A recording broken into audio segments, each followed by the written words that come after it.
खबर पटना से है, जहां पर नीट छात्रा हत्याकांड से जुड़ी हुई बड़ी अपडेट और बड़ी खबर। आज 15 लोगों का डीएनए टेस्ट हो रहा है। दरअसल एसआईटी टीम जो है वो ये टेस्ट करवा रही है। आपको बताएं कि छात्रों के संपर्क में रहने वाले 15 लोगों का डीएनए टेस्ट होगा। एसआईटी की टीम अपनी जांच का दायरा बढ़ाते हुए नजर आ रही है। तो बिहार की बेटी को इंसाफ दिलाने की मुहिम न्यूज इंडिया की है, लेकिन परिवार को लेकर एसआईटी जांच को लेकर लगातार जो तब्दीलियां हैं वो नजर आ रही हैं।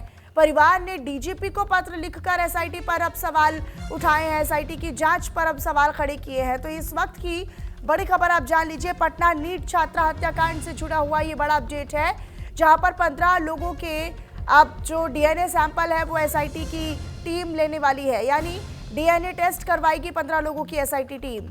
छात्रों के संपर्क में रहने वाले 15 लोगों का डीएनए टेस्ट होगा।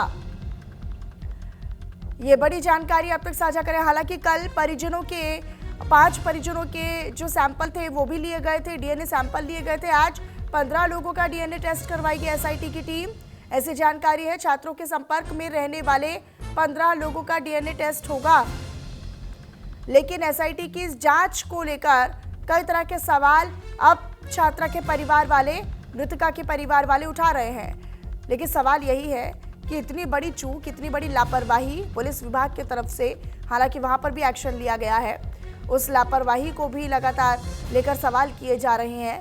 पुलिस प्रशासन के रवैये को लेकर सवाल किए जा रहे हैं। तो देखिए कब कब क्या हुआ वो आपको बता रहे हैं। छात्रा की मौत पर जो अपडेट है वो भी आपको दे रहे हैं। साथ ही साथ 9 जनवरी शाम को नीलम अग्रवाल हॉस्पिटल पहुंची। ये जो अभी तक का पूरा टाइमलाइन है वो आपको बता रहे हैं। उसके बाद नीलम अग्रवाल ने केस वापस लेने की बात कही। नीलम अग्रवाल से परिजनों की तीखी बहस हुई, नोकझोंक हुई। मौके पर पहुंची पुलिस ने नीलम अग्रवाल को थप्पड़ जड़ दिया। मौके पर पहुंची पुलिस ने नीलम अग्रवाल को थप्पड़ जड़ा, उसे थप्पड़ मारा। 10 जनवरी को क्या हुआ वो भी जान लीजिए। परिजन बच्ची को अस्पताल लेकर जाना चाहते थे, हॉस्पिटल के डॉक्टर सतीश ने ऐसा करने से मना कर दिया। परिजन छात्रा को मेदांता लेकर गए 10 जनवरी को। डॉक्टर ने कहा हम बच्ची को नहीं बचा पाएंगे, ये साफ तौर पर कह दिया गया। बच्ची के बचने की संभावना सिर्फ 1% है, डॉक्टर की तरफ से कहा गया। 11 जनवरी को मेदांता ने छात्रा को मृत घोषित कर दिया। 12 जनवरी पर आइए, 12 जनवरी को शव को पोस्टमार्टम के लिए भेजा गया। परिजनों को छात्रा से गैंगरेप की जानकारी दी गई। अंतिम संस्कार होने से पहले परिजन शव को उठाकर ले गए। परिजन शव को करगिल चौक लेकर गए। एएसपी कुमार अभिनव बोले रेप नहीं हुआ, दुष्कर्म नहीं हुआ। करगिल चौक पर पुलिस ने लाठीचार्ज कर दिया। 15 जनवरी को क्या हुआ? 15 जनवरी पे परिजनों को पोस्टमार्टम रिपोर्ट की जानकारी दी गई। मनीष रंजन शंभू अस्पताल, दरअसल इसको लेकर भी जो जानकारी है वो भी सामने आई थी। तो अब तक क्या क्या हुआ वो हमने आपको टाइमलाइन के जरिए बताया है, ग्राफिक्स के जरिए बताया है, ताकि हमारे जो दर्शक हमारे साथ लगातार जुड़े हुए हैं उनको अभी तक की पूरी जानकारी रहे।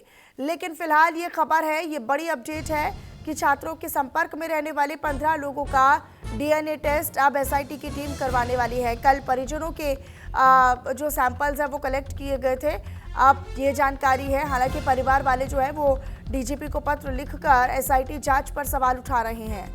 एसआईटी की जांच किस एंगल में जा रही है, कौन सी दिशा में जा रही है, इसको लेकर लगातार अब जो परिवार वाले हैं वो डीजीपी से पत्र में शिकायत कर रहे हैं, सवाल कर रहे हैं।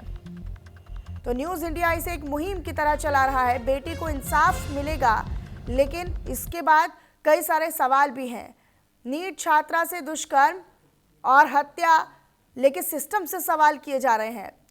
देखिए ये बाकायदा आपको बताएं कि ये पूरी जो जानकारी है, अब नीट छात्रा की मौत मामले में बड़ी जानकारी सामने आई है। मनीष रंजन शंभू हॉस्टल का संचालक है, ऐसी जानकारी है।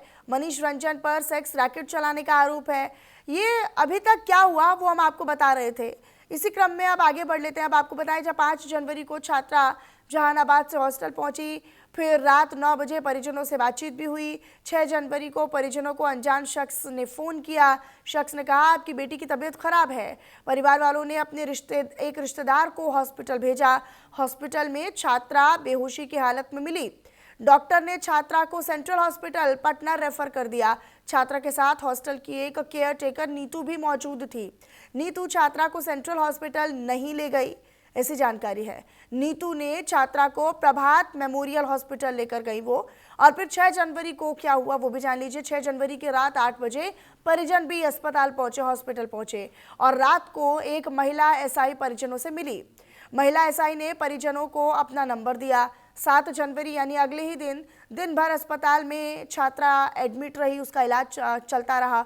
डॉक्टरों ने बताया ही नहीं कि लड़की के साथ हुआ क्या, बार बार पूछने पर भी। 7 जनवरी को फिर बच्ची का रिश्तेदार शंभू गर्ल्स हॉस्टल गया। हॉस्टल में छात्राओं ने कुछ भी जानकारी नहीं दी कि उस बच्ची के साथ क्या हुआ। जिस कमरे में छात्रा रहती थी वो पूरी तरीके से साफ था। 8 जनवरी पर आइए, 8 जनवरी को डॉक्टर ने बताया कि छात्रा के शरीर पर चोट के निशान हैं, छात्रा के शरीर से ब्लीडिंग हुई है, ये डॉक्टर की तरफ से कहा गया। बाकायदा शाम 6 बजे यानी 8 जनवरी की ही शाम 6 बजे छात्रा को होश भी आया। परिजनों से मिलकर फूट फूट कर रोई भी छात्रा। अगले दिन यानी 9 जनवरी को भी इस पूरे मामले को लेकर लगातार जो जांच थी वो की जा रही थी।